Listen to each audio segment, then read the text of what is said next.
खुलुमबाय बे समाव बडोलेण्ड एंखं टेलिभिजननि स्टुडियोआव आं मिथिका नार्जारी दिनैनि गाहाय रादाबफ्राव दङ। कक्राझार मेडिकेल कलेज देहा फाहामसालियाव सा 100 MBBS फरायसाफोरनि मासिखौ गनायथि होबाय। उन्दै बैसोआव जुलि लानाय केसआव फिसाज्लाया हमजानायनि उनाव बिफाया जिउ गोमादों। कामाख्याआव नकल सनानि नावजों लोगोसे सानै हमजादों। शुकुर आलिया भिजडिसनि चेयारमेन मासि सेजाबाय। बिजनी दखरा एबसुनि बारग' गाहाय नेहाथारि गबिन्द बसुमतारिया रुंसारि जाबाय। बिजनी ओनसोलनि गोबां आफादफोरा जोबोद दुखु मोननाय फोरमायदों।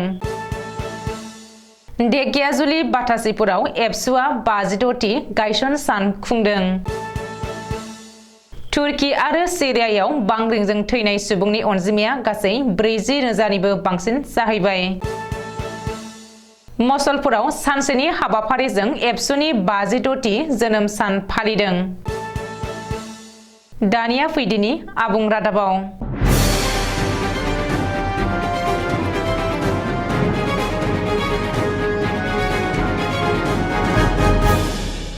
रायजोनि सावस्रि खोन्दोआव थानाय मोजां खौरां। रायजोआव मेडिकेल कलेजनि बिबांजों लोगोसे फरायसाफोरनि मासिनि बिबाङाबो आरोबाव बांबाय। रायजोआव दासिम मेडिकेल फरायसाफोरनि गासै मासिया 1200 मोन। नाथाय आरोबाव मोन 100 मासि बांनानै बियो 1300 जाहैबाय। मैया मंगलबारखालि हादरनि नेशनेल मेडिकेल कमिशना आसामाव मेडिकेल फरायसाफोरनि मासिखौ आरोबाव मोन 100 बांहोनो थाखाय गनायथि होबाय। बांनाय बे 100 MBBS फरायसाफोरनि मासिया जागोन कक्राझार मेडिकेल कलेज आरो देहा फाहामसालियाव। मख'नो गोनांदि कक्राझार मेडिकेल कलेज आरो देहा फाहामसालियाव मोन 100 मेडिकेल फरायसानि मासिखौ नेशनेल मेडिकेल कमिशना गनायथि होबाय। कक्राझार मेडिकेल कलेजाव मोन 100 मासिनि थाखाय गनायथि होनाय नटिफिकेशनखौ गिबि मन्थ्रि डक्टर हिमन्त बिश्व शर्माया ससियेल मिडियायाव शेयार खालामदों। बेखौबो मख'नो नांगोनदि कक्राझार मेडिकेल कलेजआ जागायजेननायावनो मोन 100 मासनि गनायथि मोननो हानाया बिटिआर हालामजों लोगोसे रायजोनि फरायसाफोरनि थाखाय बानजायनां जागोन आरो सावस्रि खोन्दोआव फिथाय लाबोगोन। रायजोनाङै उन्दै बैसोआव जुलि लानायनि हेंथायै गोख्रों अपारेशन सोलिगासिनो थानाय समावनो धुबुरी जिल्लायाव मोनसे सोमोनांथाव जाथाय जादों। उन्दै बैसोआव जुलि लानाय केसआव फिसाज्लाया जोबथेसालियाव थाहैनांनाय उनावनो 80 बोसोर बैसोनि बिफाया जिउ गोमादों होननानै मिथिनो हादों। फिसाज्लाया हमजानायनि दुखुआवनो जिउ गोमानाय बैसोगोरा सुबुंखौ राजेन्द्र राय होननानै सिनायथिनो हादों।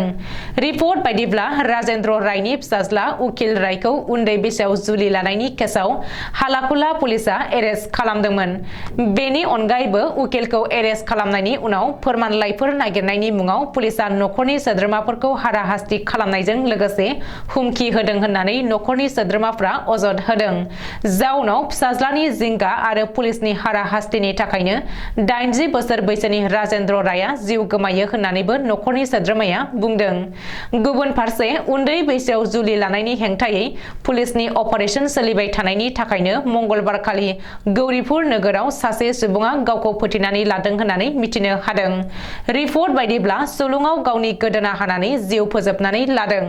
उन्दै बैसोआव जुलि लानायनि दायाव हमजानो गिनानैनो बेबायदि जोबथा राहाखौ लादों होननानै खौरां मोनदों।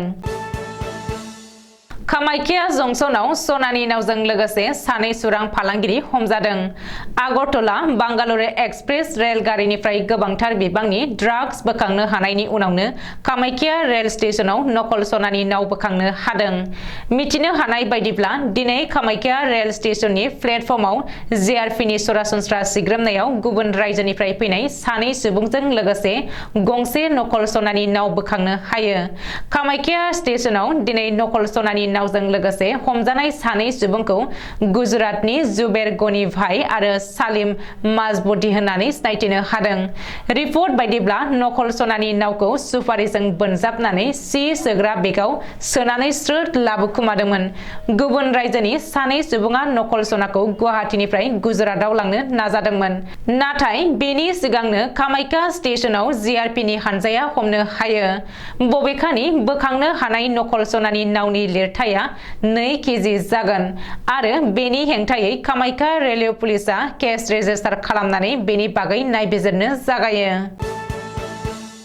जोबनायाव मासि गोमाबाय सुकुर आलिया। ससियेल मिडिया स्टार सुकुर आलिया बिजनेसनि चेयारमेन मासिखौ खोमानानै लानांबाय। जोबथेसालियाव थाहैनांनायनि उनावनो गुबुन मोनसे जेंनाया नागाराखै सुकुर आलिखौ। लुथिनाय आरो जाख्ल'नायनि अजदाव 3 दान जोबथेसालियाव थानानै उदां अख्राङाव फैफिननायनि उनावनो सुकुर आलिया चेयारमेन मासि गोमाजादों। बे दुखुखौ बिखायाव लानानै गुवाहाटी फारसे रावना होदों सुकुर आलिया। मिथिनो हानाय बायदिब्ला बिजनेसनि चेयारमेन मासि गोमाजानायनि उनाव मामा एबा गिबि मन्त्रि डक्टर हिमन्त बिश्व शर्माखौ लोगो हमनो गुवाहाटीयाव थांदों सुकुर आलिया। मख'नो गोनांदि क'क्राझार जिल्लानि पर्बतजरा महकुमानि बेन्दोङाव थानाय देबिलथा ब्लकनि मदाति बिजडिसिआव बिजेपि दोलोनिफ्राय चेयारमेन मासिखौ मोननो हादोंमोन सुकुर आलिया।